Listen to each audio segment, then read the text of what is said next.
Question. 25,000 નું 8% કેટલા વર્ષે ચક્રવૃદ્ધિ વ્યાજ 4,160 થશે? મેં આમાં કીધેલું છે કે સાદા વ્યાજે ગણતરી કરીને એનાથી થોડુંક વધારે વ્યાજ થાય ચક્રવૃદ્ધિ. પાકું ને? ચલો, તો 25,000 નું 8% લેખે એક વર્ષનું વ્યાજ 2,000 રૂપિયા થાય. આપણે 4,000 પહોંચવાનું છે. આ કેટલા વર્ષનું થયું? એક વર્ષનું. હવે 2 વર્ષનું ગણીએ તો કેટલું થાય? 4,000. આ સાદું વ્યાજ છે, એનાથી જુઓ જરાક જ વધારે છે. તો સેટિંગ થઈ ગયું કેટલા વર્ષે? 2 વર્ષે. તો જવાબ શું આવશે? ઉપરોક્ત પૈકી કોઈ નહીં. ચલો, મજાનો દાખલો છે.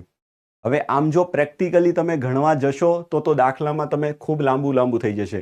તો એના કરતાં આપણે બેટર છે કે શું કરીએ, જો પહેલા 1 વર્ષનું વ્યાજ શોધીએ અને ત્યાંથી આપણે 4160 સુધી પહોંચવાનું છે. એટલી વસ્તુ પહેલા મગજમાં ફિટ કરો.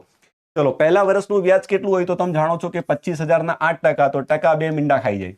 તો 25 × 8 200, 200 એટલે પાછળ એક મીંડું 2,000 રૂપિયા. આ તમારું પહેલા વર્ષનું વ્યાજ થશે. બરાબર? ચલો, આ પહેલા વર્ષનું વ્યાજ થઈ ગયું. ધ્યાન આપજો, તમારે પહોંચવાનું છે ક્યાં? 4,160 પહોંચવાનું છે. હવે બીજા વર્ષે વ્યાજ કેટલું મળશે? તો તમે જાણો છો કે બીજા વર્ષે જો આખું બીજું વર્ષ ગણીએ તો 2,000 તો આવશે જ, અને 2,000 નું પણ મારે વ્યાજ લેવું પડે ને. ચક્રવૃદ્ધિ વ્યાજનો મતલબ વ્યાજનું વ્યાજ લેવાનું. તો વ્યાજ તમારું આવ્યું છે 2,000. તો ફરી તમે 2,000 ના 8% ગણો તો 8 દુ 16, બીજા 160 રૂપિયા વધી જાય. તો એનો મતલબ બીજા વર્ષે વ્યાજ થશે કેટલું ખબર? 2,160 રૂપિયા તમારું વ્યાજ થશે. તો હવે તમે જોઈ લો, આ પહેલા વર્ષનું 2,000, બીજા વર્ષનું 2,160, તમારે જવાનું છે 4,160 સુધી. તો આપણને ક્લિયર કટ ખબર પડી જાય છે. આપણને અહીંયા ક્લિયર કટ ખબર પડી જાય છે શું?